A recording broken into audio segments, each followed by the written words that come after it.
Welcome everyone, this is Rajesh. So today in this video we are going to discuss about dysgraphia. Dysgraphia होता क्या है? Dysgraphia actually two words का combination होता है जो dish और ग्राफिया से मिलके बना हुआ होता है, जिसमें डिस का मतलब जो होता है इम्पेयरमेंट या फिर प्रॉब्लम हम जिसको कह सकते हैं, और ग्राफिया का मतलब होता है राइटिंग से रिलेटेड। तो अगर हम डिस्ग्राफिया का मीनिंग निकालें तो dysgraphia is a condition in which an individual having impaired hand writing, यानी कि एक ऐसी कंडीशन होती है डिस्ग्राफिया जिसमें बच्चे की जो हैंड राइटिंग होती है उसमें प्रॉब्लम आती है उसमें बच्चे को। नीचे आप एक इमेज लगी हुई है, इसमें आप देख सकते हैं एक जो नॉर्मल बच्चे की राइटिंग होती है उससे बहुत डिफरेंट है ये राइटिंग। इसमें बच्चा जो होता है ठीक से लेटर्स को बना नहीं पाता है। ऐसा नहीं होता है कि वो जानबूझ के ऐसे बनाता है, एक्चुअली उसका जो ब्रेन होता है वो कंट्रोल नहीं कर पाता है फिंगर्स पे कि बच्चा जो है ठीक से इस लेटर को बना सके। बच्चे को पता है कि लेटर किस तरीके से बनाना होता है, बट ब्रेन उस तरीके से कंट्रोल नहीं कर पाता है इस चीज़ को कि बच्चा जो है ठीक से लेटर को बना सके। फिर अगर हम थोड़ा सा और आगे बढ़ें, डिस्ग्राफिया के बारे में और जानना चाहें, तो जो डिस्ग्राफिया होती है ये एक न्यूरोलॉजिकल डिसऑर्डर होता है। न्यूरोलॉजिकल डिसऑर्डर का मतलब ये जो है ब्रेन से रिलेटेड होता है कि ब्रेन का वो पार्ट डैमेज होता है जिसकी वजह से बच्चे को राइटिंग में प्रॉब्लम होती है। सेकंड होता है ये एक ट्रांसक्रिप्शनल डिसेबिलिटी होती है। ट्रांसक्रिप्शनल होता है मतलब बच्चे के माइंड में जो चल रहा होता है, मतलब बच्चा जो सोच रहा होता है उसको वो राइटिंग के थ्रू एक्सप्रेस करना चाहता है बट नहीं कर पाता है क्योंकि राइटिंग में उसको प्रॉब्लम होती है। तो इस चीज़ को ट्रांसक्रिप्शनल डिसेबिलिटी हम बोलते हैं। फिर थर्ड वन है हमारा राइटिंग फटीग, यानी कि इस टाइप के जो बच्चे होते हैं, यानी कि जिन बच्चों को डिस्ग्राफिया होता है, वो लिखते लिखते थक बहुत जल्दी जाते हैं। जैसे आपने भी एग्जांपल देखा होगा, जैसे आपने कभी 8-10 पेज एक साथ लिखे हुए हों तो हमें है ना उस टाइम पे थकान महसूस होती है, बट ये जो बच्चे होते हैं लाइक इन्होंने एक लाइन लिखी या 2 लाइन लिखी, इतने में ही इनको जो है फटीग हो जाता है, यानी कि थकान महसूस होने लग जाती है और फिर वो उनका लिखने का मन नहीं करता, बस वो लिखना बंद कर देते हैं इसी रीज़न से। फिर लास्ट जो पॉइंट है हमारा, थोड़ा सा जेंडर स्टीरियोटाइप आपको लगेगा, बट ऐसा ऑब्जर्व किया गया है, हालांकि कोई प्रूफ नहीं है हमारे पास, बट ऐसा देखा गया है कि ये जो डिस्ग्राफिया होता है गर्ल्स के कंपैरिजन में बॉयज़ को ज़्यादा हो रहा है। और इसी के साथ आगे बढ़ते हैं, तो अब जो है हम डिस्ग्राफिया और अग्राफिया, दो टर्म हैं, थोड़ी सी सिमिलर हैं बट इनके अंदर डिफरेंस होता है। एक है डिस्ग्राफिया और एक है अग्राफिया।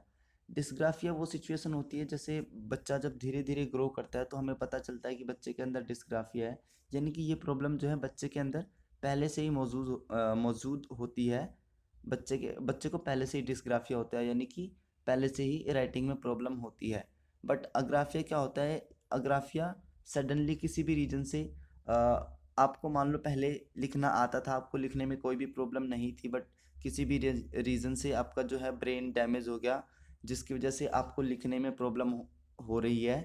बहुत सारी रीजंस हो सकते हैं, कोई एक्सीडेंट हो गया या ब्रेन फीवर हो गया या ऐसी और कोई भी सिचुएशन आई जिसकी वजह से ब्रेन डैमेज हुआ तो राइटिंग में प्रॉब्लम आने लगी, तो इसको हम अग्राफिया बोलते हैं। फिर नेक्स्ट है हमारा साइंस, या हम सिम्टम्स बोल सकते हैं डिस्ग्राफिया के, कि हम पहचानेंगे कैसे इन बच्चों को जिनको डिस्ग्राफिया होता है। तो सबसे पहला है कि ये जो बच्चे होते हैं जिनको डिस्ग्राफिया होता है, ये स्मॉल और जो कैपिटल लेटर्स होते हैं लिखते टाइम इन दोनों को मिक्स कर देते हैं। हाईलाइट करके मैंने दिल्ली लिखा हुआ है।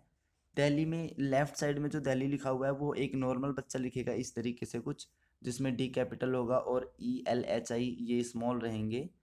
और राइट साइड में जो दिल्ली लिखा हुआ है उसमें आप नोटिस करेंगे कि डी जो है वो स्मॉल है, उसके बाद ई कैपिटल है, फिर एल जो है वो स्मॉल आ गया, फिर एच कैपिटल आ गया और लास्ट में आई भी स्मॉल आ गया। तो ये क्या है, इसमें बच्चे ने जो है स्मॉल लेटर और कैपिटल लेटर दोनों को जो है मिक्स कर दिया हुआ है, तो ये डिस्ग्राफिया का सिम्टम हो सकता है। नेक्स्ट है अनफिनिश्ड लेटर्स बनाते हैं, मतलब आधे अधूरे ही अक्षर बनाते हैं ये जो डिस्ग्राफिया वाले बच्चे होते हैं। ऐसा नहीं है कि इनको पता नहीं है कि पूरा लेटर कैसे बनता है, इनको पता होता है कि लेटर किस तरीके से बनाना है, लेटर की शेप क्या होती है, बट कहीं ना कहीं इनका जो ब्रेन है उस चीज़ को कंट्रोल नहीं कर पाता है फिंगर्स को, या फिंगर्स की मसल्स को, जिसकी वजह से ये आधा अधूरा ही लेटर बना पाते हैं। जैसे इसमें कै बना हुआ है, कै पूरा नहीं बना हुआ है ना, बच्चा इस तरीके से कै बनाएगा, खे भी पूरा नहीं बना हुआ है, गै को आधा अधूरा छोड़ा हुआ है। इसी तरीके से बहुत सारे ऐसे लेटर्स हैं इसमें देख पा रहे हैं आप, जो कि आधे अधूरे बने हुए हैं। तो ये डिस्ग्राफिया के सिम्टम्स हैं। नेक्स्ट है अपना स्लो कॉपिंग। ये बच्चे कॉपी तो कर लेते हैं बहुत अच्छे से, बट बहुत धीरे धीरे करते हैं कॉपी। और लास्ट जो पॉइंट है हमारा फोर्थ, पेन वाइल राइटिंग, यानी कि राइटिंग फटीग आता है। तो बच्चे जैसे जब लिखते हैं तो लिखते टाइम इनको जो है हाथों में बहुत ज़्यादा दर्द महसूस होता है, क्योंकि ये जो है एक फाइन मोटर रिलेटेड प्रॉब्लम है, जिसमें फिंगर्स में हमारी पेन होने लगता है, जिसकी वजह से बच्चा थक बहुत जाता है लिखते लिखते जल्दी। और अब बात करते हैं हम डिस्ग्राफिया की क्लासिफिकेशन की या टाइप्स की। तो डिस्ग्राफिया मेनली 3 टाइप्स के होते हैं: मोटर डिस्ग्राफिया, डिस्लेक्सिक डिस्ग्राफिया और स्पाशियल डिस्ग्राफिया। जिसमें जो मोटर डिस्ग्राफिया होता है ये मोस्ट कॉमनली होता है, यानी कि ज़्यादातर बच्चे जिनको डिस्ग्राफिया होता है उनमें ये मोटर डिस्ग्राफिया ही पाया जाता है, ठीक है। इसमें क्या होता है कि जो बच्चा होता है उसको राइटिंग फटीग बहुत जल्दी हो जाता है, मतलब ये बच्चे थक बहुत ज़्यादा जल्दी जाते हैं लिखते लिखते। क्यों? क्योंकि इसका रीज़न है ब्रेन जो है वो कंट्रोल कर नहीं पाता है इस चीज़ को, ठीक है। और जो सेकंड वाला है हमारा डिस्लेक्सिक डिस्ग्राफिया, इसमें बच्चा कॉपी बहुत अच्छे से कर लेता है चीज़ों को, मतलब सामने ब्लैक बोर्ड पे या कहीं भी कुछ लिखा हुआ है अगर उसको कॉपी करना चाहे तो कॉपी बहुत अच्छे से कर लेता है बच्चा।